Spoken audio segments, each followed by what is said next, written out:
Buenas tardes y bienvenidos a un nuevo ciclo Aula de Salud. Quiero agradecer, nada más empezar, a la Fundación Cajasol, a su representante Juan Manuel, así como a la Consejería de Salud y Consumo y al Hospital Reina Sofía, la oportunidad que nos brindan esta tarde de poder estar aquí con todos ustedes, celebrando esta mesa redonda, abierta a toda la ciudadanía, aunque imagino que por el elevado grado de las temperaturas y porque coincide con una serie de acontecimientos que se celebran esta tarde también en Córdoba, pues el aforo está siendo un poquito más reducido.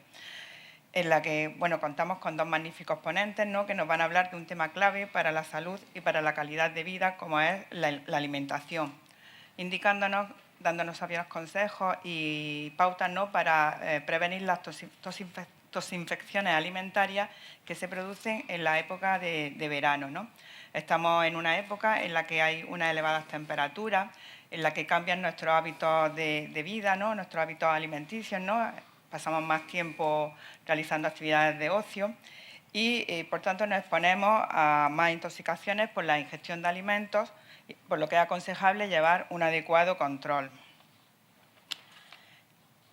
Sin más preámbulos, voy a pasar a presentar a los dos ponentes que nos acompañan esta tarde. Tenemos, por un lado, a José Ferreira Vacas. Muchos de ustedes ya lo conocen, Cuenta con 2 licenciaturas por la Universidad de Córdoba, una en veterinaria del año 1997 y otra en Ciencia y Tecnología de los Alimentos, que obtuvo en el año 2000. Es experto en gestión de seguridad alimentaria por la Escuela de Salud Pública y por la Universidad de Granada desde el año 2009. Es graduado superior en Dietética y Nutrición desde el año 2002 y desde el 20 de septiembre de 2006, es decir, casi 20 años ya, presta sus servicios profesionales como veterinario bromatólogo del Hospital Reina Sofía, siendo el responsable de la seguridad alimentaria. Bienvenido. Gracias. Tiene un extenso currículum con un brillante expediente, tanto en formación como en experiencia profesional, publicaciones y comunicaciones, tanto regionales, nacionales e internacionales. Y, por otra parte, contamos con Ana María Moyano Sánchez. Ana María es graduada en Medicina por la Universidad de Córdoba, es especialista en endocrinología y nutrición, tras formarse en el Hospital Reina Sofía. Tiene un máster en investigación biomédica por la UCO, por la Universidad de Córdoba, en colaboración con el IMIBIC. Tiene estudios universitarios en nutrición clínica, obesidad y trastornos alimentarios. E igualmente cuenta con un brillante currículum, con una participación en sociedades científicas, regionales, nacionales e internacionales sobre su especialidad. Pues sin más preámbulos, antes de empezar con su exposición, quería hacer 3 preguntillas muy básicas para los ponentes, pues para aclarar algunos conceptos que pueden presentar alguna duda. Por una parte, quiero que nos aclaren si un alimento inocuo es un alimento seguro. Bien, la definición de inocuidad y de seguridad en el primer mundo, en Occidente, podríamos decir que es la misma, Para nosotros, un alimento inocuo lo tenemos ligado a un alimento seguro. Si bien su definición por la Organización Mundial de la Salud es diferente, porque un alimento seguro está ligado a la disponibilidad, tanto física como económica, a la nutrición que nos puede aportar, es decir, a todo aquello que el acto voluntario de la alimentación nos aporta, Entonces, son 2 términos que en función del lugar donde estemos pueden significar lo mismo o pueden significar algo distinto. Para nosotros, inocuo es seguro, para una persona de otro lugar, inocuo no es seguro. Vale. También quería que nos expusiera muy brevemente cuál es la diferencia entre un producto alimentario y un producto alimenticio.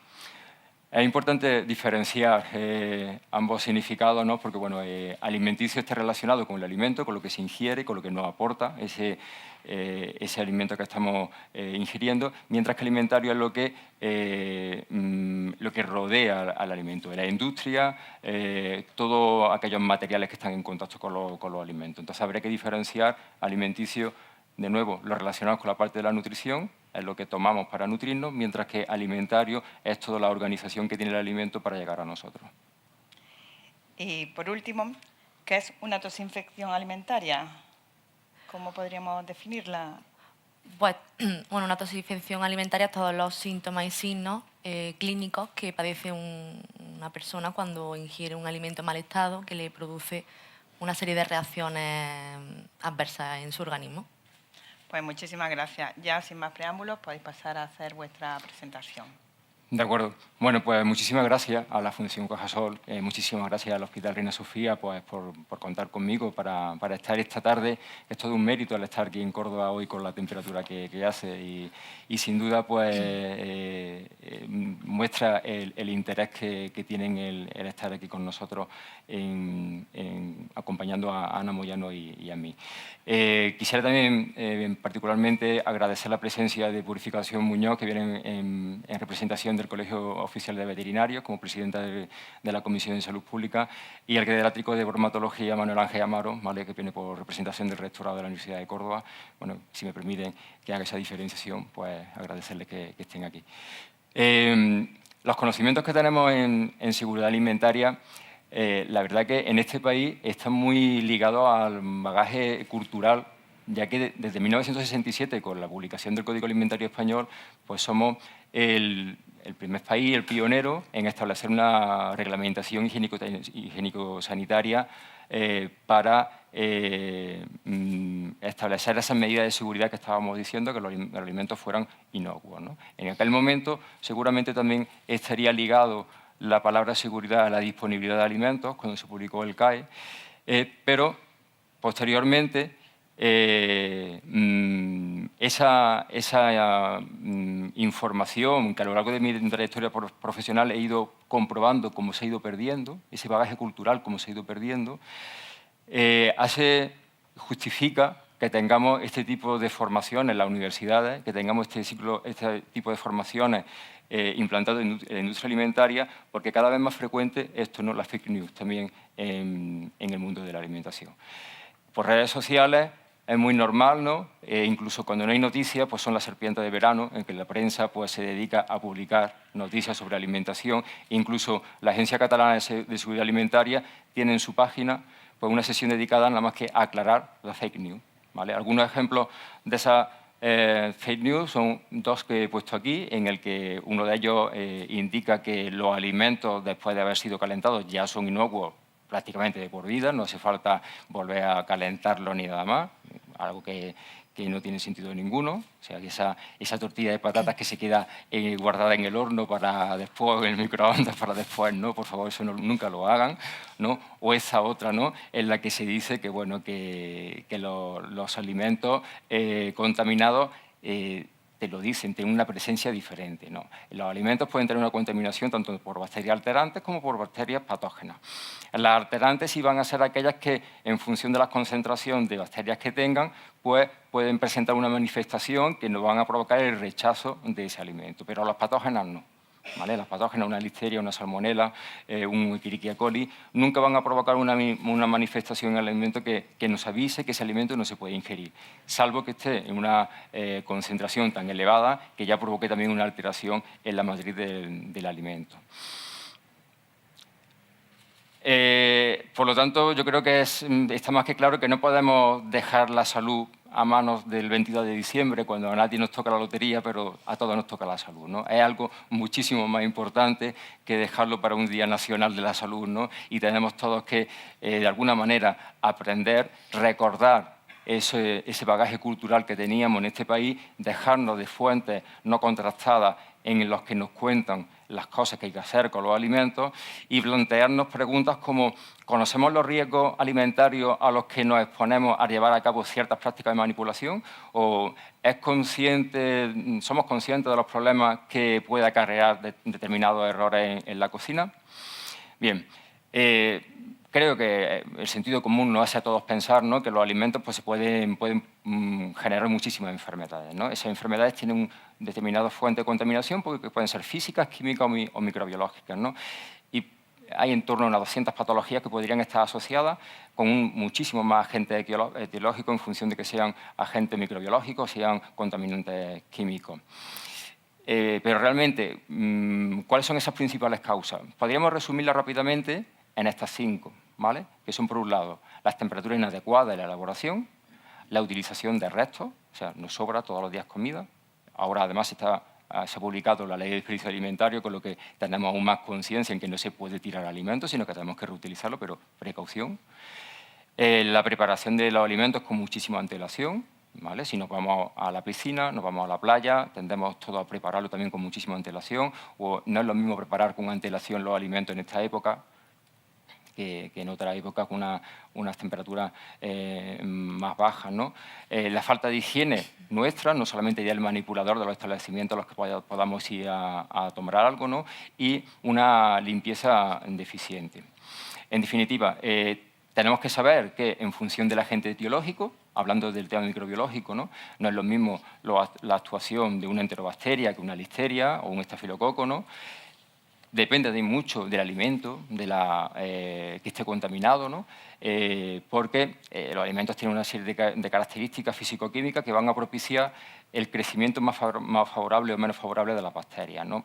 La actividad de agua y el pH. Bueno, puede ser que se me escape alguna palabra técnica, ¿no? Pero la actividad de agua es como el agua disponible que tiene el alimento y cómo la tiene secuestrada para que la bacteria tenga disponibilidad de ella o no. Si no tiene disponibilidad, no puede beber la bacteria. Si no puede beber, no puede desarrollarse. Las bacterias funcionan como nosotros. Trabajan muy bien, crecen muy bien, se desarrollan muy bien a 37 grados, ¿vale? Y necesitan fuentes de alimento y de hidratación, ¿vale? Entonces, la mejor manera de entenderlas para evitarlas es pensar que están actuando como nosotros. Por lo tanto, nosotros si no tenemos agua no podemos desarrollarnos bien, no podemos tener una actividad cotidiana, ellas tampoco. Por lo tanto, en función de ese agua disponible, de esa actividad de agua, pues las bacterias se van a desarrollar más o menos. Y de la dosis infectiva. Actualmente no hay en Europa ninguna legislación que nos establezca, salvo la presencia de Listeria monocitógenes, unas concentraciones mínimas, pero la antigua, la española, que se derogó hace unos años, pues establecía un alimento de consumo en caliente seguro, no podía tener más allá de 100 unidades formadoras de colonias, que como contamos las bacterias, de enterobacterias, ¿no? O de 100 Staphylococcus aureus, o 0 de salmonela, o 0 de listeria.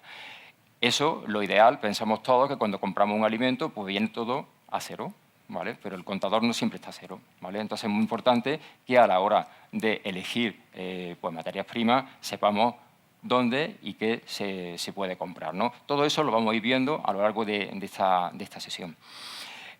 Importante, la susceptibilidad de cada persona, la vulnerabilidad. En el ámbito sanitario en el que trabajamos, la mayoría de los asistentes, bueno, pues tenemos muchísimas personas vulnerables, pero que al final tenemos que trabajar también eso en el ámbito del hogar, ¿no? Porque podemos tener alguna patología oculta que nos pueda hacer más susceptibles a un alimento determinado con una dosis infectiva más alta de lo que pensábamos nosotros, porque tiene además un agente etiológico no esperado, ¿no? Por ejemplo, ahí tenemos una canal de ave, cuya la bacteria más típica puede ser el Campylobacter, ¿vale?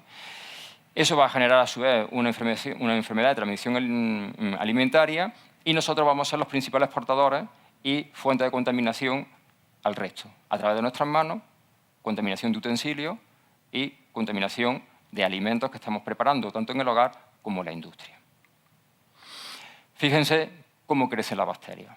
Si tuviéramos un alimento con una única bacteria, y que la legislación antigua nos decía que un alimento caliente, de consumo en caliente, podía tener 10.000 y era inocuo, pues si tuviera uno, en una hora tendríamos 8, y son pocas, ¿vale? Pero fíjense la cantidad de bacterias que consiguen en 10 horas. Llegaríamos a los 1.073 millones de bacterias. Cuando un alimento con unas concentraciones de 10.000 ya podría empezar a producir alguna enfermedad. Entonces, es muy importante que esa adopción de medidas se hagan desde el inicio, ¿vale? Porque los minutos cuentan, está continuamente sumando y cuanto más tiempo pasa, más desarrollo hay por ese crecimiento exponencial que tienen las bacterias. Entonces, para conseguir que no salgan asustados y que tengamos confianza en nuestro hogar y a los sitios en los que habitualmente de ocio podemos ir a disfrutar de la vida, vamos a ver una serie de recomendaciones. Lo más importante, la lista de la compra. Ana después nos va a comentar esos alimentos que no pueden faltar en nuestra dieta mediterránea. Pero ¿cómo hacemos la lista de la compra? Pues conociendo esas necesidades nutricionales de las que Ana nos va a comentar, ¿vale? Tenemos que organizar la lista sabiendo esa frecuencia de consumo, sabiendo la estacionalidad, conociendo el tiempo que tardamos en llegar del súper a casa, ¿vale? Dónde hemos dejado el coche, estará muy caldeado, ¿vale? Tendremos que saber la capacidad de conservación en casa, es decir, aprovechamos el 3×2, aprovechamos que está el 25%, aprovechamos, pero tenemos capacidad para guardarlo. Bueno, esto lo dejo en la encimera, que no pasa nada, sí pasa. ¿Vale? Afortunadamente pasan menos cosas de las que podrían pasar, ¿no? Eso juega en contra nuestra, porque tenemos una falsa sensación de confianza que nos hace siempre jugar esa ruleta rusa de no pasa nada, voy a aprovechar todo esto, y en numerosas ocasiones pues termina en una patología de origen alimentario. Bueno, se pueden plantear, vale, seguro que sabes dónde podemos ir a comprar. ¿Cuáles son esos sitios donde podemos ir a comprar? Yo le diría, a la confianza. Su sitio de confianza. Olvídese de cadena. Porque dentro de una misma cadena hay sitios locales de una cadena que están mejor y otros que están peor. ¿Cómo conseguimos saber si es nuestro lugar de confianza? Es aquel que nos va a garantizar la calidad, la seguridad del alimento. ¿Y cómo podemos percibir eso? De una manera muy sencilla. Las condiciones de limpieza de la tienda, el orden, ¿vale? Si está separado lo alimentario de lo alimenticio. Y algo muy importante, que cuando pasemos a los lineales de frío, nos dé frío. Hay supermercados de una misma cadena que cuando pasas por los lineales de frío no hace frío. Ahí hay una rotura de cadena de frío, hay una mala conservación, ¿vale? En cambio hay otros en los que cuando pasas por allí tienes la sensación de decir, oye, hace frío aquí, ¿eh? Eso es un establecimiento de confianza, ¿vale? Nos está transmitiendo indirectamente que hay un buen mantenimiento de cadena de frío. Si eso encima le sumamos lo que hemos dicho antes, del orden, la limpieza, ¿no? Y la higiene del personal, bueno, pues el cóctel positivo para que no suceda ninguna toxinfección alimentaria. Con el etiquetado de los productos. Eso no depende de la distribuidora, salvo que tengan marca blanca, eso viene legislado, pero muy importante esa información que luego veremos en otra diapositiva. Vale, venga Pepe, sí, ya conocemos el establecimiento de confianza, pero ¿cómo compro? Pues algo muy importante, ya me han escuchado, mantener la cadena de frío siempre, ¿vale? Entonces, primero tendremos que empezar por adquirir esos productos no alimentarios, detergentes, si tenemos que comprar algo de menaje, cualquier cosa, pues nos vamos a esas sesiones. Normalmente la distribución de los supermercados es al contrario, nos lo ponen eso al final, de manera que terminamos comprando el detergente en vez de comprarlo primero, ¿verdad? Luego, las conservas, los alimentos que no necesitan frío para su conservación, nos pasamos a los refrigerados, a los congelados y finalmente adquirimos los de consumo inmediato. Es decir, ya son muchas las cadenas que tienen alimentos listos para el consumo, esos son los últimos que tenemos que adquirir para evitar esa rotura de la cadena de temperatura, porque hablo de cadena de frío, pero también es cadena de caliente, ¿vale? Tenemos que mantener las dos cadenas. Tanto la pérdida de una cadena como de la otra favorece la proliferación de los microorganismos y, por lo tanto, la aparición de la enfermedad de transmisión alimentaria.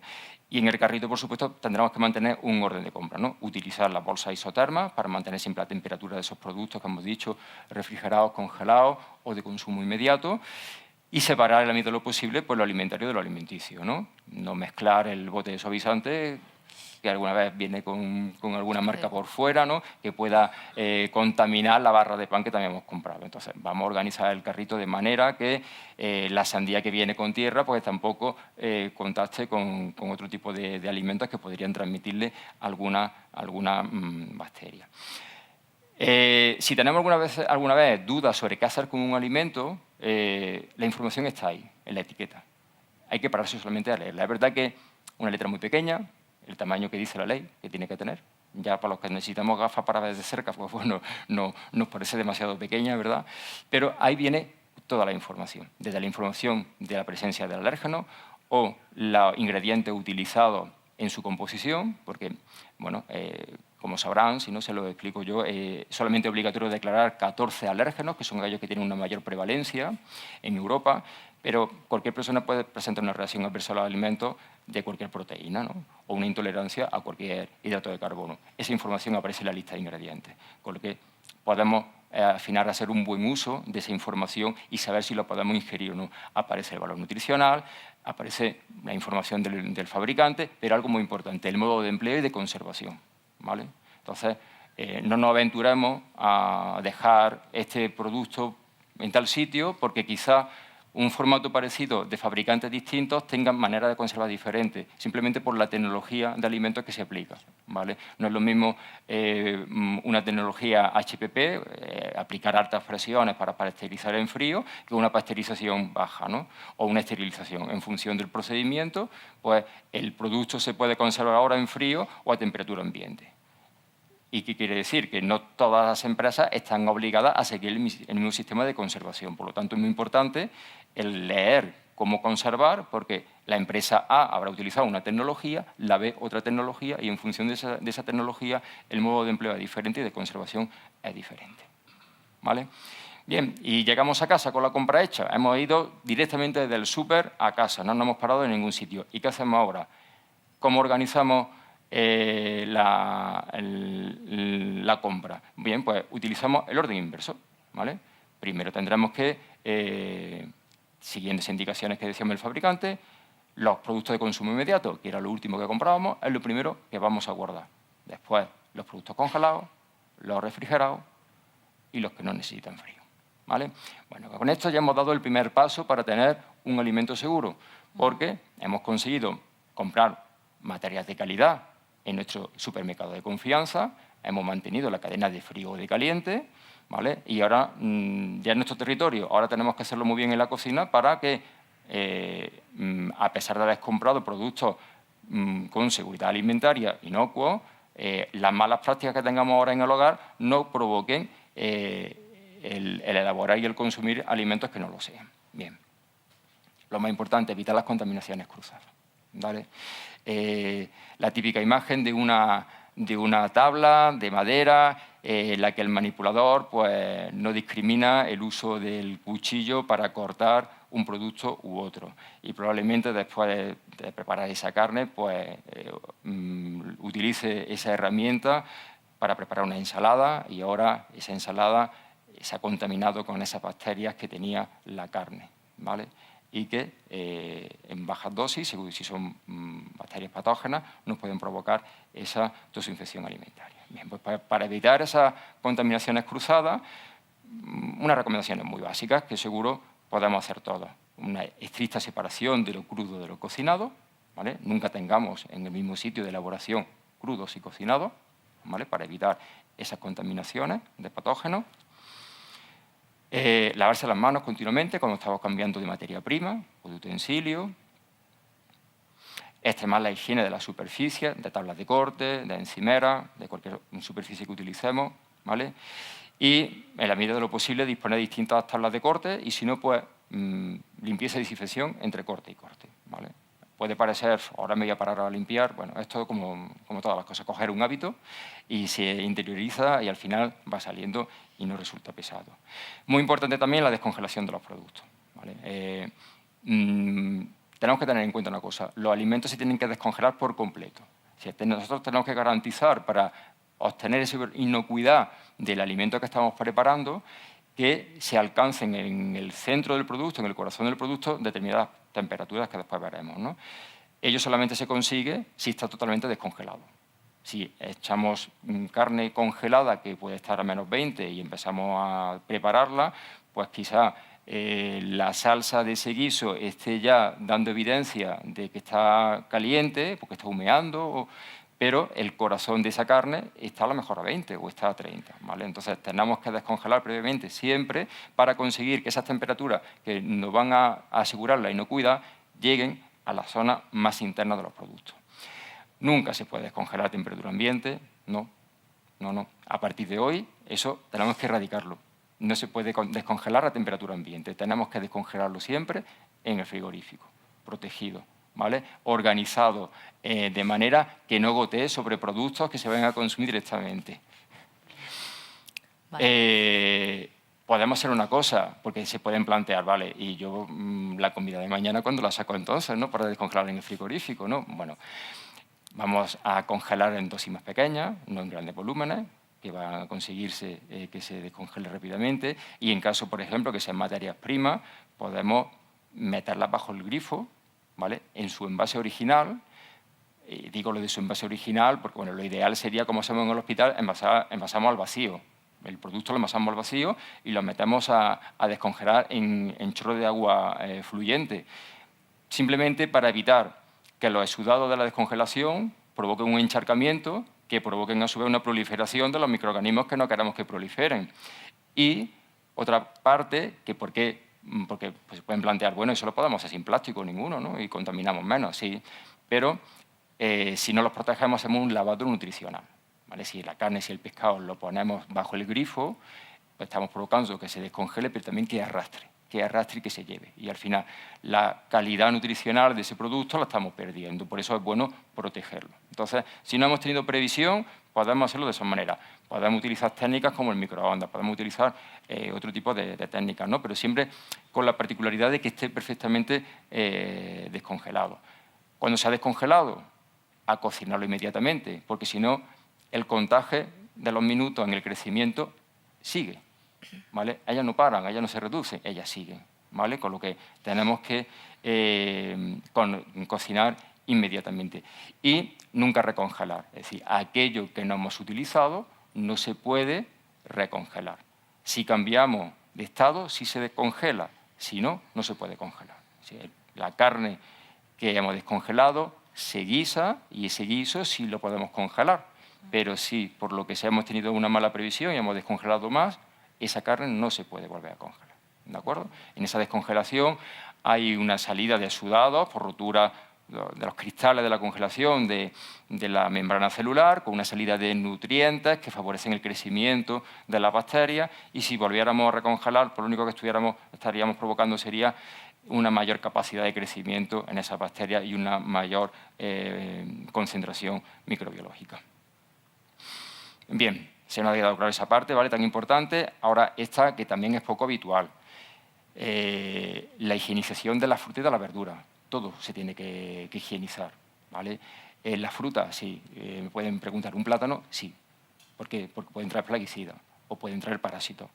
Pueden traer la araña roja, que una picadura de araña roja es bastante dolorosa, ¿vale? O pueden traer una serie de microorganismos, porque aunque compremos nuestro establecimiento de confianza, la red de distribución muchas veces la desconocemos y nosotros tenemos que adoptar medidas preventivas para garantizar que ningún peligro llegue a nuestra familia, ¿no? en nuestro caso. En esta radiografía que he puesto aquí sobre esta escarola, pues vean el beneficio de la higienización, ¿no? Hay que tener en cuenta una cosa, que las higienizaciones con cloro, con acético, con ozono, nunca van a conseguir un tratamiento esterilizante, como podría conseguir el calor, ¿vale? Entonces, es muy importante eliminar esas hojas externas que estén deterioradas, deshojarlas y lavar las hojas una a una, desechar frutas que estén dañadas e higienizar siempre con las indicaciones del fabricante de ese producto. ¿Vale? No podemos utilizar cualquier lejía, tiene que ser una lejía específica que la etiqueta del producto ponga hasta para desinfección de agua de bebida o hasta para desinfección de verdura. ¿Vale? Si utilizamos otro producto, no tiene la pureza que debería tener y por lo tanto nos puede transmitir algún contaminante químico que no deberíamos ingerir. ¿Vale? No es tan complicado. También algo que con el tiempo se ha ido perdiendo. Y lo digo en esto porque ¿verdad? Es curioso como en el año 2000, en el año 99, cuando empezó yo a formar manipuladores, todo este tipo de cosas que yo estoy explicando, había muchas personas mayores que decían, sí, es verdad, es verdad, es verdad. Hoy, esas nuevas generaciones que recibo en el hospital, formándolas, desconocen todo esto. Y es una pena que ese bagaje cultural se esté perdiendo, ¿no? Porque al final es la base de la seguridad, de la salud, ¿no? Entonces, algo muy importante es que si una conserva no se va a consumir por completo, esa conserva tenemos que cambiarla de formato, tenemos que pasarla fundamentalmente a un frasco de vidrio y nunca guardarla con ningún utensilio dentro, ¿vale? Porque puede haber alguna facilidad, alguna proliferación microbiológica. Y bueno, los tratamientos culinarios que le decía antes, muy importante, alcanzar temperaturas próximas a los 75 grados. ¿Por qué esas temperaturas tan altas? Porque la manera que tenemos que garantizar que si durante 19 segundos se está aplicando esa temperatura, estamos reduciendo en 6 unidades logarítmicas, es decir, de 1.000.000 a 1, la contaminación, una de las bacterias más presentes y más patógenas, la Listeria monocytogenes. Con ese tratamiento, 19 segundos, contamos. No hace falta estar contando, bueno, aproximadamente, puede ser un minuto, puede ser, pero nos da una garantía de que si, a pesar de haber comprado en el establecimiento de confianza, a pesar de creer que hemos comprado una buena calidad, ese producto tiene una contaminación microbiológica que no podemos calcular porque no nos dice nada, con tratamientos de esta temperatura sí conseguimos reducir de 1 millón a 1 en 19 segundos. Y conseguimos que un producto que estaba alterado con patógenos sea inocuo, ¿vale? Que al final ese es el objetivo. Hay que tener mucho cuidado con esos tuppers que guardamos, que preparamos, porque los tuppers son bacteria LAM, es el territorio preferido de las bacterias, ¿de acuerdo? Entonces, cuando preparamos alimentos para guardar, no terminemos la sobremesa y lo que ha sobrado lo guardo. Desde que empezamos a comer hasta que ha terminado la sobremesa y la serie que estábamos viendo, ha podido pasar 1 hora y media, 2 horas, tiempo ideal para el crecimiento, por eso es bacteria LAM, ¿vale? Entonces, terminaba de cocinar, he calculado mal, tengo más cantidad de la que prevía, no vienen los niños a comer, guardo, ¿vale? Y ahora estarán pensando, ¿cómo guardo? ¿En caliente, en frío o qué es lo que tengo que hacer? ¿Vale? Pues, tenemos que enfriar, ¿vale? Una manera muy rápida. Son los ciclos de abatimiento que decimos en la industria, ¿vale? Pero que en el hogar no hace falta tener un abatidor. Un abatidor, si no lo conocen, es como un horno industrial, pero que en vez de calentar, enfría, ¿vale? Alcanzando menos 50 grados. ¿Eso dónde lo meto yo en mi cocina? En el fregadero, en un tupper. Algo muy sencillo. En el fregadero simplemente podemos meter la olla donde hemos elaborado con un pequeño detalle y truco, inclinada, ¿vale? El utensilio que hayamos utilizado para mover, que no se nos pegara, lo ponemos en la base del fregadero, ¿vale? Y la olla la ponemos sobre ese utensilio. De esa manera garantizamos que el agua fría del grifo, y si podemos echarle acumuladores y hielo, mejor, ese agua fría pase por toda la superficie de la olla, tanto de las paredes como de la base. Y conseguimos que la pérdida de temperatura sea uniforme. Si no hacemos eso, en esta ocasión, en el centro del producto, antes hablábamos que había que descongelar para que no se quedara en 20. Si no hacemos esto, conseguimos que en el centro del producto se quede en 40 o 50, una temperatura ideal para la proliferación. Porque esos tratamientos, por muy buenos que sean, no van a ser esterilizantes, ¿no? Entonces, tenemos que garantizar que el intercambio de energía entre el alimento, el utensilio y el agua sea lo más homogéneo posible. Y eso se consigue simplemente así. ¿Que no disponemos de un fregadero en ese momento? Un tupper, como aparece ahí en la imagen, porque ya dimensionar la manera, la cantidad de productos que vamos a enfriar con el volumen que dispongamos, ¿no? de agua o de hielo. Todo guardado en tupper, si puede ser de cristal mejor que de plástico, ¿vale? Aunque aseguren que son de uso alimentario, pero bueno, esto es como todo. El conocimiento que tenemos hasta ahora nos dicen que determinados plásticos son inocuos, no producen ningún tipo de patología. Pero es verdad que la información científica que nos llega del control de disruptores endocrinos, es decir, de cómo los plásticos actúan en nuestro organismo, y sobre todo Ana sabe muchísimo más que yo de todo ello, pues se puede evitar si almacenamos en cristal y no si lo hacemos en plástico. Que hoy, con el conocimiento que tenemos, sabemos que determinados plásticos no producen nada, pero quizás mañana nos digan lo contrario, ¿vale? Entonces, como queramos prevenir, vamos a pasarnos al vidrio. Y luego, bueno, otras manifestaciones que puedan tener los alimentos. La típica loncha de jamón york que tenemos todos en casa olvidada, que empieza a coger un color verdoso o mucilagenoso, ¿la recuerdan? Vale, nunca la ingieran. Ni digan, bueno, esto lo paso a la sartén, lo pongo caliente y lo elimino. No llevemos la ley de desperdicio alimentario a ese extremo. No, de verdad, antes está la salud que llegar a esos extremos, ¿de acuerdo? Primero vamos a gestionar mejor las compras, vamos a gestionar mejor los consumos y no hay que llegar a este tipo de plantearnos tiro o no tiro esto, ¿de acuerdo? ¿Vale? Y luego, bueno, otros detalles, otras dudas. ¿Es lo mismo caducidad que consumo preferente? No, no es lo mismo. Caducidad es cuando, si se sobrepasa la fecha de consumo, nos puede provocar una patología. El consumo preferente es que hay una alteración en las características del producto que lo van a hacer menos apetecible. Pero que si pasa mucho tiempo también puede estar alterado. Y digo pero, porque hace un año y pico una amiga me llamaba una Semana Santa muy preocupada diciendo, estoy malísima. Yo, ¿qué has comido? Dice, un yogur. Digo, ¿un yogur? Sí, un yogur. Digo, ¿cuánto tiempo tenía el yogur? Dice, era lo único que tenía, había ido a otra ciudad y a un piso que tenía y tenía más que un yogur en la nevera a las tantas de la noche, tenía hambre y no tenía dónde comprar nada. Y si me he comido un yogur que llevaba de 10 días, creo que era solamente de consumo preferente. Y yo eso me lo he comido otra vez y nunca me ha pasado nada. Malísima, se puso malísima de tener que irse a urgencia y con un cuadro diarreico tremendo porque había habido una proliferación de microorganismos. Entonces, lo del consumo preferente no es una fecha infinita que no tiene un límite, ¿de acuerdo? Entonces, hay que ver qué manifestaciones, en el caso del yogur si ha habido una rotura de ese cuajo, si la textura es diferente, ¿vale? Todas esas manifestaciones que hacen que no es común a lo normal, que nos da la manifestación de que no se puede consumir. O la presencia de latas abombadas o abolladas. La abombada, bueno, pues hay una proliferación de bacterias sulfitoreductoras en la que cuando se abre puede sentirse la salida del aire, ¿vale? Por el gas generado, ¿vale? Eso nos está diciendo que no se puede consumir. Un crecimiento de Clostridium botulinum en el que nos puede provocar una muerte súbita por la toxina. O sea, yo creo que bastante seria, como para aprovechar la lata. No merece la pena aprovechar la lata.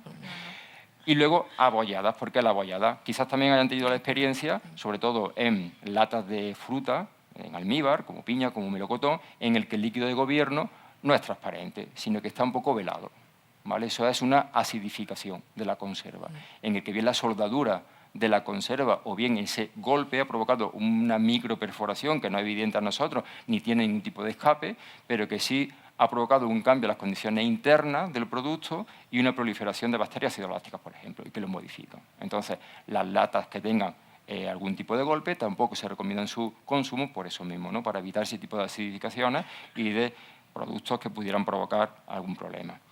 En los congelados, ¿cómo sabemos si podemos utilizar o no? Pues en el súper de confianza vamos a tocar el paquete de congelado y si está así, no lo cogemos. Tiene que estar suelto. Si el producto congelado está así, es que ha sufrido una descongelación y una congelación posterior. Entonces, que no nos dé vergüenza empezar a manosear y es que el que esté suelto es el que me llevo, ¿vale? Bien, y ahora, aquí nos vamos para un rato. Hay poco tiempo, pero estamos terminando. Hace mucho tiempo, no fue una fake news, pero sí fue una noticia en el que nos quedamos con el titular. Recordarán quizás que por redes sociales saltó, el pollo no se puede lavar.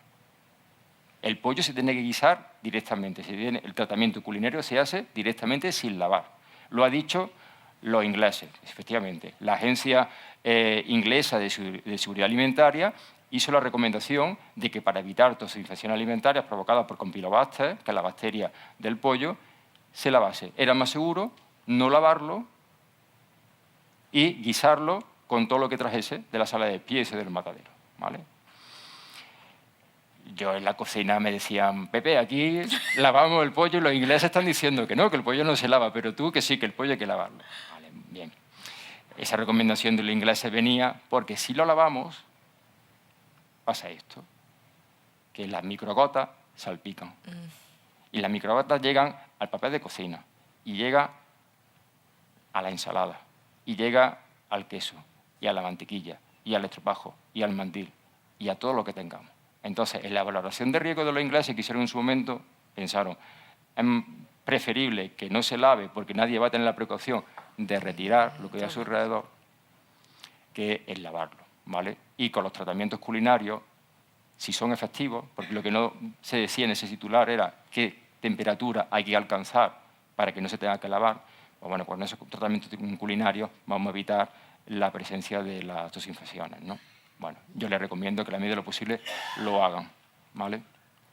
Estamos terminando. Muy importante la higiene de superficie, bueno, pues eliminar esos residuos, lavar con un detergente, aclarar, desinfectar y secar la superficie, ¿no? Y cuando vayamos a limpiar cualquier superficie de cocina, no nos olvidemos nunca de esto, ¿vale? Porque la encimera, eso sí lo dejamos todos los días, perfecto, ¿vale? Pero no nos olvidemos de los tiradores, no nos olvidaremos de los grifos, no nos olvidemos de la campana extractora, del cubo de basura, no nos olvidemos de bayetas y estropajos, ¿vale?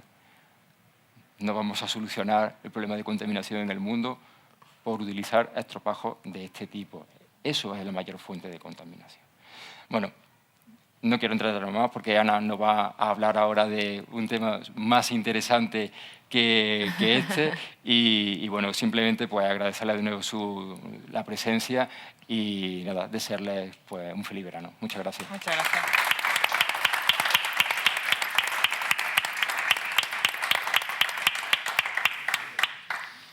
Bueno, una intervención muy interesante que nos hace replantearnos a todos nuestro sistema de compra y de preparación de alimentos.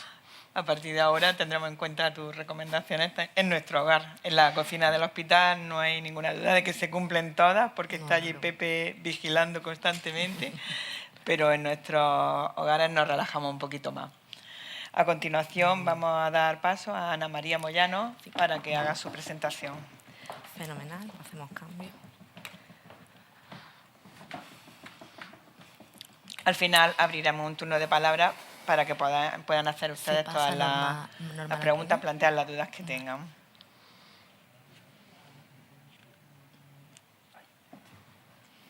Vale.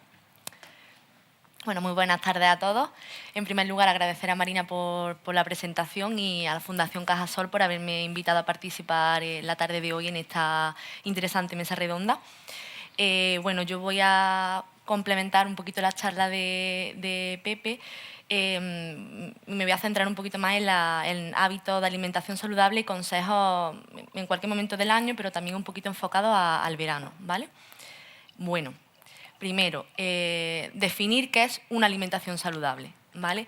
Una alimentación saludable es aquella que permite alcanzar y mantener un funcionamiento óptimo de nuestro organismo, conservar y restablecer la salud, disminuir el riesgo de padecer enfermedades y asegurar una correcta reproducción, gestación y lactancia, así como promover un crecimiento y desarrollo óptimo. De forma teórica, esta es su definición. Y bueno, para poder conseguir una alimentación saludable existen muchísimos patrones dietéticos que a lo largo de la historia se han ido desarrollando. Tenemos la dieta tan famosa en los últimos años cetogénica, en la que 3/4 partes de las calorías consumidas son a costa de la grasa y un consumo moderado de proteínas y apenas consumo de hidratos de carbono. Otras dietas, como la dieta vegetariana, que excluye carne y pescados, pero mantiene huevos y leche. La vegana, en la que solamente se consumen verduras, vegetales y legumbres. La dieta raw, cuya base es comer alimentos crudos, sin cocinarlos en su estado natural. Y bueno, la más importante y de la que yo voy a hablar es la dieta mediterránea, porque es la única dieta que a día de hoy tiene unas bases sólidas a nivel de estudios científicos en la que se ha demostrado que mejora la salud cardiovascular y que de manera mucho más consistente que las demás mejora la calidad de vida y mejora el riesgo de muerte por todas las causas.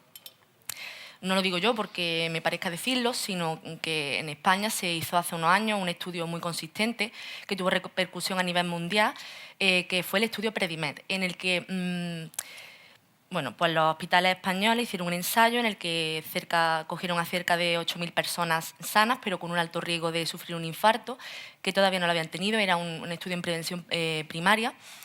Bueno, cogieron a estas cerca de 8.000 personas y las fragmentaron en 3 grupos. A una de ellas le dieron una alimentación hipocalórica, baja en calorías. A otra de ellas le dieron una alimentación basada en patrón mediterráneo, con fuente principal de grasa, el aceite de oliva virgen extra, y un tercer brazo de tratamiento o de dieta, con dieta mediterránea y suplementada en nueces, ¿vale? Y se vio, pues bueno, que las personas que comían basado en un patrón de dieta mediterránea se morían menos. Se morían menos por cualquier causa, pero sobre todo se morían menos por el desarrollo de enfermedad coronaria, de infartos, de ictus, de una serie de tumores, de deterioro cognitivo. Se reducía la mortalidad por todas las causas, ¿de acuerdo? Bueno, la Organización Mundial de la Salud catalogó después de este estudio a la dieta mediterránea como dieta protectora para prevenir todo tipo de enfermedades y en concreto las enfermedades cardiovasculares, y es por este motivo por lo que voy a hablar hoy de ella. Pero bueno, ¿qué es la dieta mediterránea? Pues bueno, es un patrón dietético caracterizado en líneas generales por un alto contenido de ácidos grasos monoinsaturados. En concreto utilizan el aceite de oliva como principal fuente de grasa, con en segunda instancia, un elevado consumo de frutas, verduras, hortalizas, legumbres, frutos secos y cereales integrales, un consumo moderado de carne de ave, pescado, huevos y productos lácteos y un bajo o nulo consumo de carnes rojas, embutidos, alimentos procesados y bebidas azucaradas. No solo digo yo esto y se ha demostrado con el estudio PREDIMAS y con otros estudios que posteriormente se han realizado, sino que gracias a esto, en el 2013, la sociedad UNESCO catalogó a la dieta mediterránea como patrimonio intangible cultural de la humanidad. Y lo definen, que se pueden meter en la página de UNESCO, definen el concepto de dieta mediterránea, vamos, traduzco literalmente como viene en la página, lo voy a leer tal cual porque me parece muy bonito, ¿no? Y explica mucho cómo somos en esta tierra y cómo nos comportamos no solamente a nivel dietético. Cito: la dieta mediterránea implica un conjunto de habilidades, conocimientos, rituales, símbolos y tradiciones relacionados con los cultivos, la cosecha, la pesca, la cría de animales, la conservación, el procesamiento, cocina y, en particular, el intercambio y consumo de alimentos. Comer juntos es la base de la identidad cultural y la continuidad de las comunidades en toda la cuenca mediterránea. Es un momento de intercambio social y comunicación y afirmación y renovación de la identidad familiar, grupal o comunitaria. La dieta mediterránea hace hincapié en los valores de hospitalidad, de vecindad, el diálogo intercultural y la creatividad. Y fomenta un estilo de vida guiado por el respeto a la diversidad. Entonces, bueno, creo que es una bonita reflexión. Después de haber hecho esta introducción, voy a hablar un poquito de todos los alimentos, ¿no?, que la dieta mediterránea apoya en su consumo, así como cada cuánto deberíamos de consumirlo, un poquito las propiedades que aportan y algunos tips de cómo cocinarlo o cómo consumirlo, ¿vale? Empezaré hablando de la fruta y verdura. Se ha demostrado que es beneficioso un consumo de más de 7 raciones diarias de fruta y verdura. Este grupo de alimentos pues, reduce el riesgo de muerte por cáncer y cardiopatía en cerca de un 30%. La fruta y verdura tienen un alto contenido en agua y un bajo aporte calórico, son pobres en grasa y ricas en antioxidantes, vitaminas y fibra. Y bueno, existe un mayor contenido de hidrato de carbono en frutas que en verduras. Las patatas y otros tubérculos, como la batata, la yuca, el boniato o la remolacha, son alimentos ricos en almidón, en hidratos de carbono, fundamentalmente almidón, tienen poca grasa y tienen una serie de micronutrientes como potasio, son altos en fibra y aportan una serie de minerales y antioxidantes. Se recomienda un consumo moderado de tubérculos en torno a 2-4 raciones por semana, preferiblemente asadas o cocidas. Es importante la manera de cocinarlas, ¿vale? Hay que evitar el consumo de patatas procesadas, fritas y con sal añadida, ¿vale? La manera de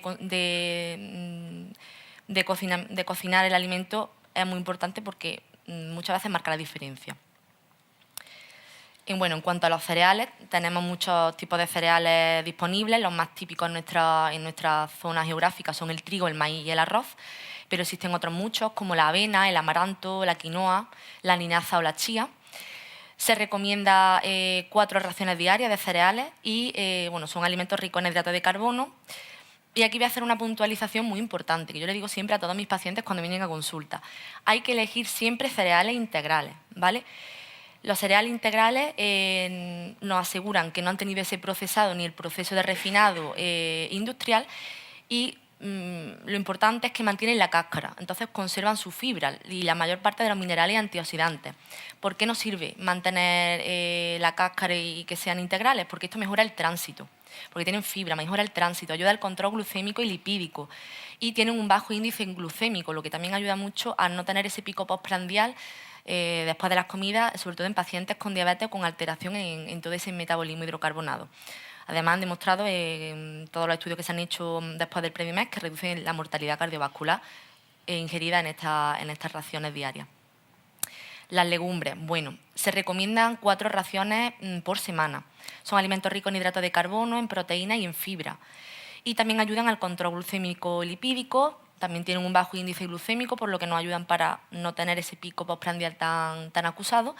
Y tienen una cosa peculiar y es que son saciantes naturales, porque por su manera de digerirse en el intestino, con la absorción de agua y demás, te hacen estar más saciado, por tanto, son alimentos que te pueden ayudar a disminuir el peso.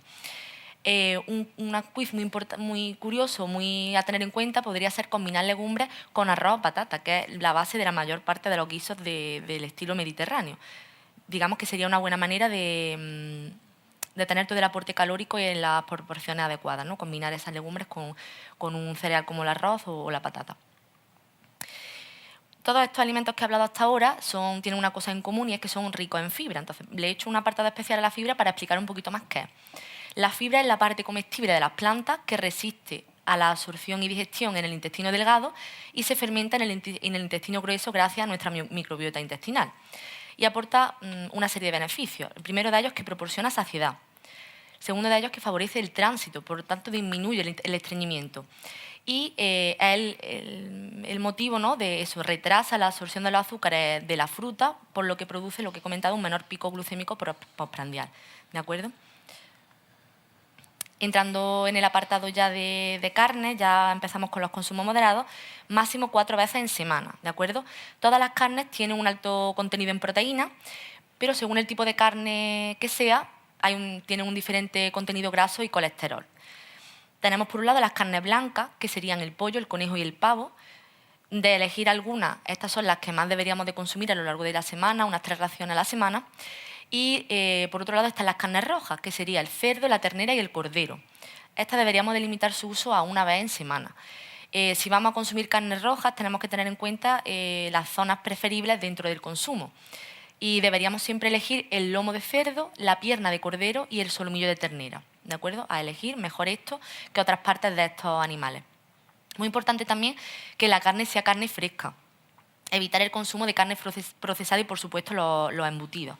¿Vale? Todo lo que sea haber pasado por procesos de añadir conservantes y de añadir otra serie de sustancias es siempre evitable. Mejor carne fresca de una carnicería de confianza que nos lo corten en el día. En cuanto al pescado, hay 2 tipos fundamentales de pescado. Está el pescado blanco, que tiene máximo un 3% de materia grasa. Sería el bacalao, el rape, la lubina, la merluza, el lenguado, entre otros. Y el pescado azul, que es un poquito más graso, tiene hasta un 15% de materia grasa. Y serían pues, pescados como el salmón, la caballa, la anchoa, la sardina o el atún. El pescado azul tiene una peculiaridad y es que son proteínas de alto valor biológico, tienen todos los aminoácidos esenciales y, sobre todo, lo más importante, tienen ácidos grasos omega 3. ¿Vale? Los ácidos grasos omega 3 tienen características muy importantes, entre ellas las más importantes, que son antiinflamatorias y que protegen frente a enfermedad cardiovascular. Además tienen vitaminas y minerales y un bajo contenido de hidrato de carbono, por lo que es muy apto para dietas diabéticas. ¿Vale? El consumo recomendado sería pues, consumir pescado al menos unas 3 veces en semana, 2 de ellas en forma de pescado azul, por lo que he comentado de esta peculiaridad, ¿no?, del ácido graso omega 3 y por la composición nutricional que tienen.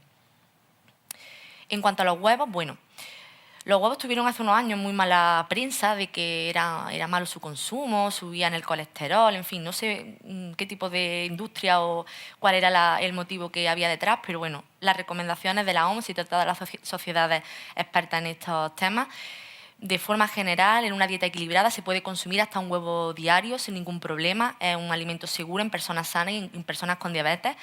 Es un alimento bajo en calorías, solamente un huevo tiene 70 calorías por unidad. Y bueno, una fuente de proteína de alta calidad, la ovoalbúmina, que es la yema del huevo, también tiene todos los aminoácidos esenciales, ¿de acuerdo? Así como vitaminas y minerales. Además, el huevo es un alimento económico, que a día de hoy creo que es algo que hay que tener en cuenta, y muy versátil en cuanto a la manera de cocinar. Se puede cocinar cocido, frito, que también se puede, aunque bueno, siempre con un poquito de aceite de oliva, a la plancha, en fin, muchísimas formas, muy versátil, ¿vale? El siguiente grupo de alimentos del que quiero comentar serían los lácteos, ¿de acuerdo? Recomendación general para todas las personas, 2-3 raciones diarias. Pero bueno, ¿qué es una ración? Luego hablaré un poquito más de las raciones del resto de cosas para que no haya dudas. Pero bueno, una ración de lácteos sería el equivalente a 200 mililitros de leche, un yogur de 125 gramos, que es el tamaño estándar, o una porción de 40 gramos de queso. Eso sería una ración. recomendamos 2-3 raciones al día de lácteos, ¿de acuerdo? Los lácteos mejoran la salud ósea, muy recomendado sobre todo en la primera terapia para personas con osteoporosis o con riesgo de osteoporosis. Además, los lácteos reducen la tensión arterial, reducen también el riesgo de enfermedad cardiovascular y son muy aptos también para los pacientes con diabetes tipo 2. Algunas pinceladas: hay que evitar los quesos curados en personas hipertensas porque el proceso de procesamiento tienen sales añadidas y demás, entonces ojo para las personas con tensión arterial, elegir queso fresco en lugar de quesos muy curados y por supuesto evitar la nata y la mantequilla por el proceso de refinamiento, que al final son grasas saturadas, que es lo que debemos de intentar evitar. Yo siempre recomiendo a todas las pacientes que me preguntan leche semidesnatada. Se puede tomar cualquiera de las tres. Pero bueno, la semidesnatada tiene un poquito de proceso de descremamiento de la grasa sin llegar a estar tan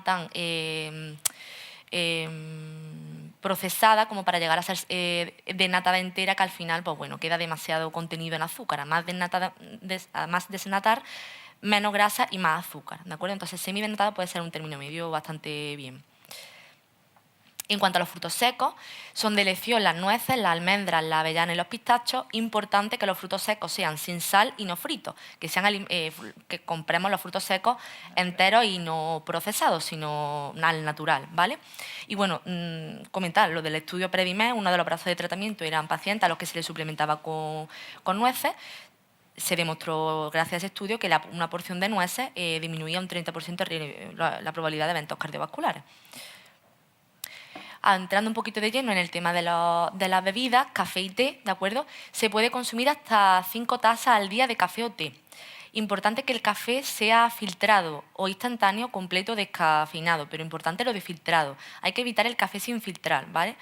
La típica cafetera italiana que tenga su filtro, bien de metal con agujeritos, bien los típicos filtros de papel vegetal, ¿vale? Porque así evitamos un consumo excesivo de cafeína que se asocia a aumento de tensión arterial, elevación de colesterol y triglicéridos. Y el té debería de ser verde o negro, ¿de acuerdo? Son bebidas acalóricas que aportan 0 calorías si no nos lo tomamos con azúcar añadido, que yo siempre recomiendo que disfrutamos del sabor del café y del té tal y como vienen, no endulzar con azúcar o con algún otro compuesto edulcorante. Los zumos de fruta, muy tajante con este tema. No es lo mismo que tomar fruta. Al exprimir la fruta se pierde la fibra que aporta, que ya he comentado antes los beneficios cardiovasculares y a nivel de tránsito que aporta. Es verdad que los zumos naturales recién exprimidos, lo típico que te decía tu madre de niña, tómate el zumo que se le van los nutrientes. Bueno, pues sí que conservan sus antioxidantes, pero pierden este aporte de fibra porque se queda en el exprimidor. Entonces, antes que tomar un zumo de fruta, fruta entera y con piel, ¿vale? La piel, en este caso, es lo que mantiene la fibra. Pudiendo tomar una pieza de fruta completa, no hay necesidad de exprimirte un zumo, sinceramente. Y mucho menos los zumos procesados de paquete, que vienen pues, con muchísimos conservantes, entre ellos azúcar, y eso ya es de todo menos zumo de fruta real. En cuanto a las bebidas azucaradas, pues igual de tajante, contribuyen a la aparición de obesidad, diabetes tipo 2, hipertensión, síndrome metabólico, deshidratan, aportan calorías vacías, engordan para nada porque tampoco te nutren. Al final no tiene ningún sentido consumirlo. A mayor consumo de bebidas azucaradas, mayor riesgo de ictus, de infarto, no tienen nada bueno. Sustituir la bebida azucarada de cualquier tipo por agua, ni siquiera me vale la Coca-Cola cero, la Pepsi cero, no. Suspendemos, nos acostumbramos a beber agua. Bebe al menos 2 litros de agua al día, ¿vale? Y más ahora en verano, luego comentaré un poquito sobre eso. Y bueno, me he tirado toda esta presentación hablando de las raciones, pero bueno, ¿qué es una ración? Porque claro, sí que he contado que la ración de lácteos, pero no he hablado de la ración de cada uno del resto de grupos. Pues bueno, para que lo tengamos un poco en mente, una ración de proteínas sería lo equivalente a un puño cerrado, ¿de acuerdo? Una ración de hidrato de carbono y legumbres, lo equivalente a un vaso de agua lleno, con colmo, ¿de acuerdo? Una ración de aceite de oliva sería el equivalente a una cucharada sopera y una ración de frutos secos lo que cabe dentro de un puño, ¿de acuerdo? Y bueno, después de hablar un poquito de todos los alimentos, voy a comentar sobre el plato de comer saludable, el plato de Harvard, ¿vale? Esto se ideó un documento de consenso en el que todo esto que he estado hablando se llevó a una imagen visual, a una estructura visual de cómo tiene que ser nuestro plato cada día, ¿de acuerdo? Aquí viene muy gráficamente explicado. Básicamente, mentalmente que nos quedemos. El 50% del plato tiene que estar dedicado a vegetales y frutas, ¿de acuerdo? Principalmente vegetales, utilizando el aceite de oliva, un chorreón, como grasa principal de la dieta. El 25% del plato tiene que ser a costa de granos integrales, de legumbres, de cereales, ¿de acuerdo? Siempre integrales. Y el otro 50%, perdón, el otro 25% del plato, una proteína saludable. ¿A qué me refiero con esto? Pues pescados, aves, incluso legumbres, que también hay algunas que tienen una parte proteica importante. Evitar pues fiambres, bacon y otras carnes procesadas. Y siempre es muy importante tomar agua antes o después de las comidas. Yo no recomiendo tomar agua con las comidas porque pueden provocar según qué síntomas y en alguna paciente en concreto sienta un poquito mal. Siempre agua antes o después. Bueno, aquí ves una imagen bastante gráfica de lo que podría ser un plato de Harvard. Tenemos la mitad del plato vegetales, frutas, en este caso brócoli, berenjena y pimiento rojo. Un 25% un salmón a la plancha y el otro 25% patata cocida. En esta ocasión no era cereales ni legumbres, pero bueno, era un tubérculo, ¿vale? Aquí algunos otros ejemplos de lo que puede ser el plato de Harvard. Aquí a la izquierda un plato con la mitad del plato, lo que es el equivalente a endivia y hortalizas varias, un 25% maíz y un 25% sardinas marinadas. En el lado derecho tenemos pavo a la plancha, brócoli y hongos salteados y al vapor y arroz basmati. En este caso es entero, no es integral, pero bueno, nos puede también servir. No nos vamos a poner tan exquisitos. Y bueno, aquí otros ejemplos, pues lomo con trigo sarraceno y menestra, o calabaza, que sería la parte de tubérculo, alubia, la parte de legumbre, y lubina al horno, ¿vale? La parte de proteica. Todos estos platos los he sacado de la página de Saber Vivir, que la verdad es que tienen algunas ideas de platos ahora fresquitos para verano, por si queréis echarle un vistazo. Y luego, a grosso modo, ya unos consejos generales de verano, porque es verdad que estaba un poquito más dedicado a verano, pero bueno, todo esto que he hablado sirve en cualquier momento del año y son conceptos muy generales, ¿vale? Pero bueno, consejos un poquito más específicos de verano: hidratación ante todo, mínimo 2 litros de agua al día, de ahí para arriba, ¿de acuerdo? Pero mínimo tenemos que tomarnos 2 litros para evitar la deshidratación, los golpes de calor. En Córdoba hace mucho calor y tenemos que esto tenerlo concienciado. 21 días dicen que hace un hábito. La población en general bebe muy poca agua, al menos en mi experiencia en consulta. Luego, fruta y verdura de temporada, ahora en verano, pues sandía, melón, tomate, pepino, calabacín. Siempre, en cualquier momento del año, ideal consumo de alimentos de proximidad y de temporada, ¿de acuerdo? No nos vayamos a comer cosas exóticas que en ese momento no tocan por periodo del año, porque además hay que intentar hacer consumo responsable. Vivimos en un mundo globalizado que, en fin, abaratar costes. Y bueno, comidas ligeras y frecuentes, evitar comidas copiosas, hay que comer muchas veces al día poquitas cantidades, y en verano preferiblemente platos fríos como ensalada, gazpacho o ceviche, ¿vale? Más fresquitos entran mejor y hacen digestiones mucho menos pesadas, ¿de acuerdo? Y bueno, técnicas de cocina saludables, como he comentado antes, priorizando cocina a la plancha, al vapor o al horno, ¿de acuerdo? Que reducen calorías y mantienen la nutrición, ¿no? Los nutrientes de cada uno de los alimentos. Siempre me gusta acabar con esta foto porque me parece que es muy gráfica. Recordad, que se os quede en la mente, ¿vale? Que tu nevera no se vea como una morgue, sino como un arcoíris. Esto es muy importante, ¿vale? Y bueno, nada más. Muchas gracias. Muchas gracias.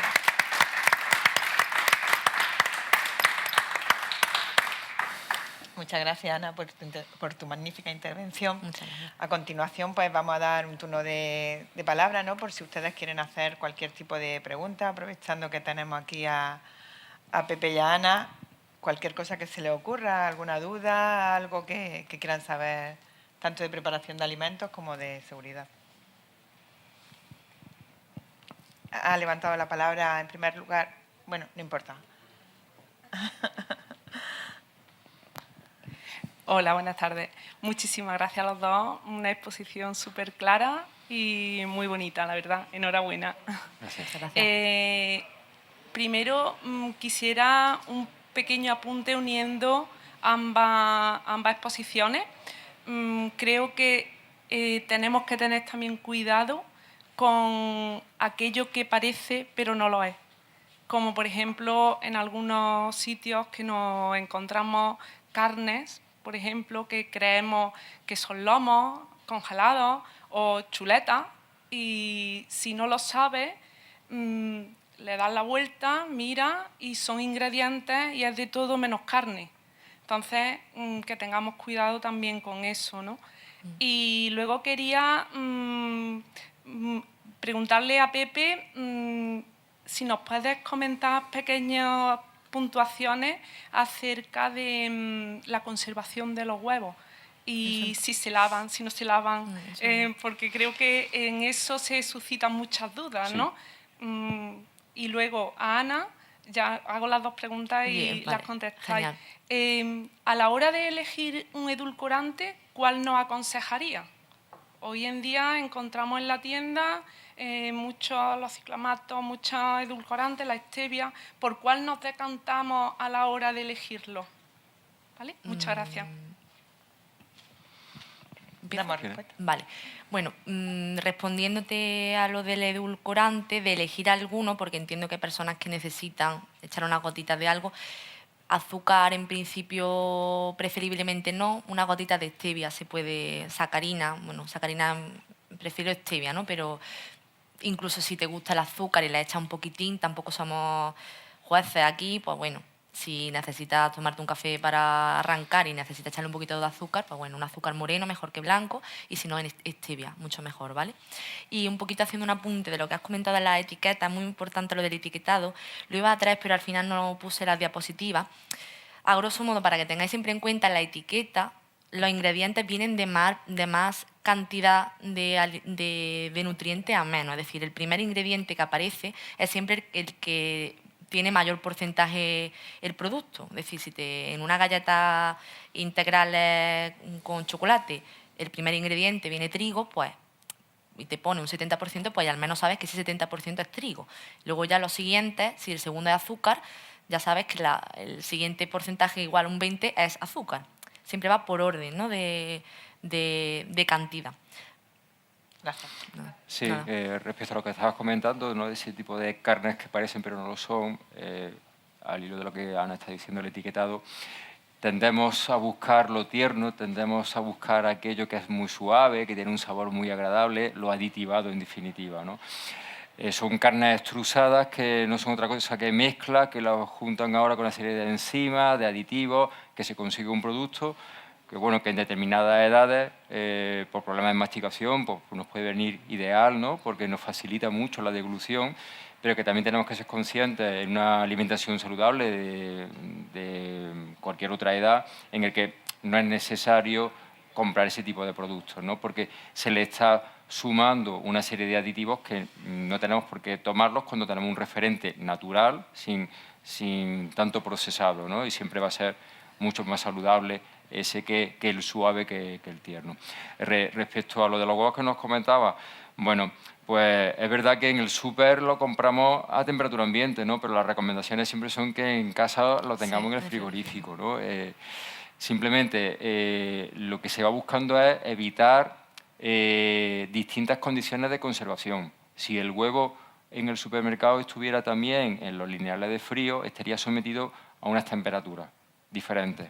Temperaturas de transporte, temperatura de conservación, lo sacamos, lo ponemos en el carrito, alcanza más temperatura, lo llevamos a casa, hacemos la nevera, la dejamos fuera, ¿no? Eso va provocando, esa alteración de temperatura, va provocando modificaciones en el exterior, en la cutícula, que no hace otra cosa que favorecer que los microorganismos entren en el interior del huevo. Entonces, en el súper se tienen que buscar los que están fuera, en casa se recomienda siempre que se guarden, salvo, no sé, que compramos muy poquitas unidades de consumo inmediato, pues no hace falta que lo guardemos en la nevera, ¿no? Pero si compramos un gran volumen, una docena, 2 docenas, que para consumirla a lo largo del tiempo, sí es recomendable para conseguir esa estabilidad y que la cutícula no se degrade y que la salmonela, que la bacteria diana del huevo, pues no pase. No tiene que decir que en ese supermercado de confianza en el que todos estamos pensando, no al que vamos, lo mismo a la hora de coger el paquete, vamos a buscarlo, vamos a moverlo, vamos a evitar aquellos paquetes que vengan de unidades con restos de heces, vamos a evitar aquellas unidades que estén fracturadas, ¿vale? Vamos a coger un producto de calidad. ¿vale? No nos van a dejar un producto más barato porque nos llevemos la docena que lleva 2 huevos manchados, ¿vale? Entonces vamos a elegir el producto que queremos comprar. Nada. Al hilo de lo comentado, bueno, se me ha venido a la cabeza, ¿no? En relación con los huevos, ¿hay alguna preferencia entre huevos ecológicos, huevos de corral, huevos...? Hombre, evidentemente, si puedes permitir, o sea, si me da a elegir un huevo ecológico de gallina que han comido verde, como yo siempre digo, yo soy, vamos, tengo campo, y no es lo mismo un huevo de gallinas felices que un huevo de industria, pero bueno, también depende del precio, de las posibilidades económicas de cada familia, pero dentro de que todos han pasado por unos cribados de calidad, entiendo, siempre es mejor lo más ecológico, sobre todo por cómo ha vivido la gallina, no por tanto el cambio en la composición nutricional como tal. José Luis. Enhorabuena a los dos porque la verdad que ha sido muy ilustrativo y súper entretenido, ¿no? Preguntas para los dos también, y la hago sobre la marcha.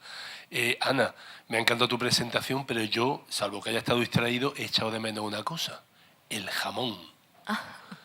Dime algo, tranquilízame, por favor. No, te voy a inducir la respuesta. Y también razón. el jamón, aprovechándolo del verano, tener el jamón en casa, cortarlo, no sé si eso se afecta a algo por el hecho de ser verano, porque suda más o porque no es recomendable, ¿no? Lo de la conservación te puede responder mejor Pepe, lo del jamón. Volvemos a lo mismo. El jamón, mientras mejor sea, mejor por cómo se ha preparado, pero bueno, el jamón tiene en su propio proceso de preparación, está salado, se le ha echado sal y bueno, entra dentro del grupo de los embutidos. Esto es como todo. Si haces una alimentación, si todos los demás tips que hemos ido hablando tú lo haces y tu capricho es comer jamón, pues no vas a comer jamón todos los días, pero te puedes permitir tomarlo 1 o 2 veces en semana, una cantidad de picoteo, ¿vale? Un poquito antes de comer. Yo creo que al final hay que tener coherencia y tranquilidad, ¿vale? Lo importante es intentar hacer las cosas lo mejor posible. De esto que he estado hablando, que más o menos lo hagamos todo bien, que luego hay que adaptarla a cada persona, a cada costumbre. No pasa nada por tomar un poquito de jamón un par de veces en semana, pero bueno, hay que saber que idealmente hay que preferir carne blanca y demás. Pero bueno, si tu carne es roja o tu carne menos buena de la semana va a ser tomar un poquito de jamón, pues estupendo. Y sobre lo de tener la pata ahora en verano, ir cortando eso. Bien, la verdad que, bueno, que las temperaturas que tenemos ahora mismo sí provocan una exudación, provoca una oxidación de la grasa, un enraciamiento de la grasa que puede provocar en algún momento una alteración de las características sensoriales del producto, ¿no? Se puede esa grasa enranciar antes y hacerlo menos agradable. Lonchearlo y tenerlo a libre discreción, bueno, pues tenemos que tener también cuidado porque en el exterior del jamón, a pesar de que se utilizan sales para su conservación y para evitar la proliferación de determinadas bacterias, en el exterior sí puede haber una serie de contaminantes, de listeria, de moho, de levaduras que se podría favorecer de alguna manera con el loncheado, el paso al producto que vamos a ingerir y si no lo conservamos en unas condiciones adecuadas, en el frigo, por ejemplo, ¿no? O envasado, pues facilitar de alguna manera esa proliferación, ¿no? Entonces, pues igual, esa misma moderación que Ana comentaba, ¿no? Vamos a tener la pata ahora, ¿vale? Vamos a buscar una pata más pequeña También es un truco. que no se oxide tan rápidamente y si tenemos la opción de que nos lo loncheen finito, como nos guste a nosotros, envasado al vacío y guardado en bolsa de vacío con la dosis esa de que vamos a consumir, vamos a conseguir un producto de calidad mantenido en el tiempo. No una calidad momentánea, ¿vale? Sino que lo vamos a mantener, que al final lo que queremos con este tipo de productos es que el tiempo que tengamos la pata en casa, pues de principio a fin, nos aporte eso que estamos buscando. Una última preguntilla también relacionada con los utensilios de cocina. Yo he oído decir que no es bueno preparar o cortar los alimentos en tablas de madera. Sin embargo, se venden, es lo que más se vende y lo que más se suele utilizar y se ve en todos sitios. ¿Cuál es el mejor material para manipular? ¿Es peligroso utilizar la madera o...? Yo apostaría por el cristal y por el acero. Son las dos superficies, que nos aportan inocuidad y no nos transmiten ningún contaminante. A día de hoy, como decía en mi exposición, cada vez se conoce más de los plásticos y su implicación en los disruptores endocrinos, ¿vale? Hace tiempo se recomendaba la silicona platino como que era el material más estable y que menos implicación tenía en la transmisión de disruptores endocrinos, ¿no? Ya también se está viendo que la utilización de silicona platino pues, también puede tener una afectación en la salud, ¿no? con esas manifestaciones endocrinas no a corto plazo, sino a largo plazo. Es verdad que partimos de que la madera no se podía utilizar. Tenemos que hacer aquí el balance que mejor entonces. La madera, con lo porosa que es, con las bacterias que pueden entrar frente al plástico, con la contaminación a largo plazo, con la implicación oncológica que puede tener nosotros o la modificación en nuestro sistema hormonal, ¿no? como se va a expresar nuestro tiroides en un futuro o nuestro páncreas, ¿no? Entonces, al final la opción está buscar el cristal, que es estable, buscar el acero para otras superficies, para otros tratamientos, que es estable. Si tenemos necesidad de utilizar algún utensilio de madera, buscar el bambú, que es menos poroso que la madera, el olivo tratado, también menos poroso que la madera, y la tendencia es olvidarnos del plástico. Cualquier teflón, cualquier plástico, vamos a olvidarlo.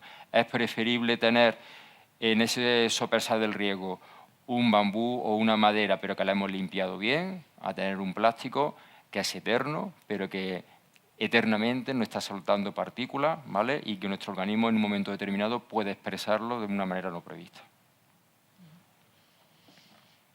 ¿Hay alguna pregunta más? Sí. Hola, buenas tardes. Una pregunta para Luis. Hace unos días saltó la información en las noticias que las ensaladas de lechuga y estas que ya vienen listas para consumir al momento tenían un protozol, el Toxoplasma gondii. El toxoplasma. Entonces, como se supone que ya están lavadas, que vienen correctamente, ¿qué hacemos? Porque estos días están diciendo, no, una de 30, hay mucha sí. Discusión, pero no sabe uno, dice, bueno, ¿cómo o no cómo? Porque, bueno, pues las embarazadas, pues el riesgo de toxoplasmosis o para los niños, sí, pero el resto de la población no sé. Sí, el riesgo de toxoplasma siempre se ha ligado a las embarazadas con la presencia de gatos domésticos, ¿no? Y siempre se ha sido esa recomendación, ¿no? De que se evitara el contacto con gatos para evitar el toxoplasma. Cuando realmente la contaminación por parte del parásito puede venir desde el consumo de una carne cruda, ¿no? Yo siempre ponía el ejemplo, cuando le explico esto en los cursos de formación, que un rumiante no discrimina cuando está cogiendo hierba, y si mientras está cogiendo la hierba va un ratoncillo, pues el ratoncillo va para adentro también, ¿no? Entonces la carne al final de un rumiante también puede estar contaminada por toxoplasma, ¿no? O el riego con aguas fecales, prohibido, pero puede ser que sea una práctica, entonces las verduras pueden tener presencia de los quistes de toxoplasma por ese tipo de prácticas no correctas, ¿no? De esas malas prácticas. ¿Qué hacemos entonces? ¿La lavamos o no la lavamos? Los fabricantes de la cuarta gama, de la ensalada de cuarta gama, nos garantizan que cuando sale el producto, la bolsa, de su instalación de Almería o de Navarra, que son las dos zonas de mayor producción, salen unas condiciones ideales, con conservación de una temperatura que va a garantizar que no haya una proliferación microbiológica. Pero en el traslado de Almería a Córdoba o de Navarra a Córdoba, pasan por muchos distribuidores con una probable rotura de cadena de frío que va a provocar una proliferación de las bacterias. Entonces yo siempre recomiendo que aunque el fabricante ponga en el envase, no hace falta lavarlo, ¿no? Porque ese mensaje tiene que ponerlo en el envase, si es listo para el consumo y no hace falta lavarlo, o es un producto que sí se tiene que lavar, nosotros siempre lo lavemos en casa. Esa parte por la parte microbiológica. Ahora, por la parte de esa noticia, que no es una fake news de la que estábamos hablando al principio, es una realidad. Hablan de que 1 de cada 25 puede tener una contaminación. Se ha detectado la proteína del parásito, pero no se sabe si es un parásito vivo, resto de parásito, o en qué fase del parásito es el resto de la proteína en la técnica de PCR que se ha utilizado para detectarlo, ¿no? Las recomendaciones que siempre se han hecho para las embarazadas es que no tomaran verdura. Y yo las recomendaciones que doy es que la cuarta gama tampoco se utilice. porque estemos un tiempo sin tomar verduras de este tipo, no nos va a pasar nada. Y el efecto que nosotros puede tener un positivo en toxoplasma, bueno, nosotros, en el feto, según qué trimestre, unas consecuencias muy diferentes, pero nunca son deseables, ¿no? Entonces, vamos a evitar ese tipo de productos por la implicación que tiene del crecimiento de Listeria monocitógenes, que también afecta al feto y que también afecta a la madre, ¿vale? Pero aparte ya por la parte de toxoplasma, ¿vale? ¿Por qué? Porque es verdad que no se puede regar con aguas fecales, pero se hace. Es verdad que esas ensaladas vienen lavadas, higienizadas, pero se cuelan.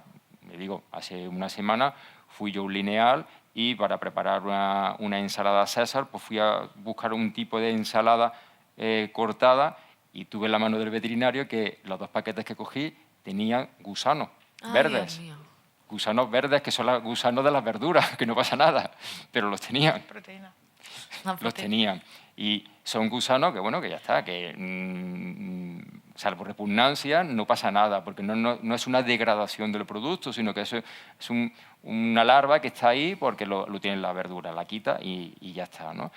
Pero bueno, ha podido fallar el proceso de selección, ha podido fallar la conservación, ha podido haber muchos errores, que no merece la pena que nos la juguemos, que una madre se la juegue y que se termine en una toxoplasmosis en el bebé que está esperando. Entonces, es preferible no consumir ese tipo de productos.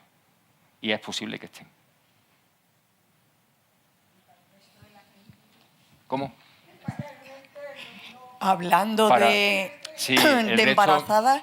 Perdón, Mercedes. El resto de la gente, a ver, el que nos parasitemos por toxoplasma nos va a provocar como una sintomatología de una gripe, ¿vale? No una triquina. No es otro parásito que sí pueda tener un efecto residual en el tiempo, ¿no? Sufrir esta parasitación conlleva una sintomatología de unos días como una gripe y, bueno, nadie quiere estar parasitado ni nadie quiere pasar una gripe, ¿no? Pero no tendría mayor implicación sanitaria que esa. Ninguna repercusión en la salud del adulto sano. Sí es verdad que siempre se focaliza en la embarazada y en el feto por las implicaciones que tiene, concretamente en el feto, ¿no? Con ceguera, con teratogénesis, o sea, momificaciones de parte del cuerpo del feto, implicaciones que son irreversibles, que en muchas de las ocasiones terminan en abortos, pero que, bueno, que si llegara a término, si ese bebé viviera, pues le va a provocar una serie de manifestaciones que no tienen solución. ¿Vale? Entonces, por eso se recomienda tanto que la mujer embarazada no lo ingiera. Mercedes. Que hablando de embarazadas, ¿cómo aconsejarías tú a una embarazada que se tomara un salmorejo? ¿O no se lo aconsejarías? Se pelan los tomates, se escaldan y se pelan, se lavan con el producto especial para lavar verduras. ¿Qué es lo más seguro? Podríamos pensar que lo más seguro sería llegar al súper y comprar el brie, ¿no? Pero me atrevo a decir que no. Por eso que estábamos diciendo que estamos perdiendo la cadena de custodia. No sabemos si el distribuidor, por ahorrarse litros de gasoil, cuando ha descansado el hombre, ha parado el camión o no. Y si ha dejado de estar a 4 grados y ha estado ahora a 8, y cuánto tiempo ha estado. Y la implicación sanitaria que tiene esa rotura de cadena de frío. Yo preferiría que lo hiciéramos en casa. ¿Cómo? Vamos a higienizarlo muy bien. Primero, vamos a seleccionarlo, porque vamos a la frutería y podemos encontrar tomate pera con restos de fango, ¿no? Del sistema de riego podemos ver que tiene barro, fango. Vamos a quitar ese tomate, vamos a buscar ya un tomate más seleccionado. Vamos a higienizarlo en casa, ¿no? Vamos a higienizarlo según con las dosis del producto de higienización que tengamos, lo que nos recomienden. Una gotita, unos mililitros, unos minutos, lo que diga el fabricante. Luego, si podemos escaldarlo, vamos a escaldarlo también, ¿vale? De manera que en agua hirviendo, meter, sacar, ¿vale? Y conseguimos de esa manera esa contaminación que tenemos al exterior, la eliminamos también. Y ahora, aunque sea muy interesante tomar la fibra que tengamos en la piel, ¿no? Pero yo creo que en esta ocasión está justificado, ¿no? Sí. Vamos a pelarlo, ¿vale? Y creo que al final vamos a conseguir, Mercedes, un producto de mayor calidad que el que podemos conseguir en el supermercado. Por supuesto. Estupendo, pues me lo has aclarado divinamente. Gracias. ¿Alguna cuestión más? Bueno, pues damos por concluida la sesión con la magnífica exposición. Espero que a todos nos vayamos con la idea más clara, con más miedo a la hora de hacer la compra y de consumir los alimentos, pero sí nos habéis dado unas pautas muy interesantes y que van a contribuir pues, al objetivo, que era evitar las toxinfecciones alimentarias en verano. Muchísimas gracias y Gracias, Marina. encantada. Gracias a y ti. gracias a todos Gracias. por estar aquí esta tarde y pasar este agradable rato. Muy bien.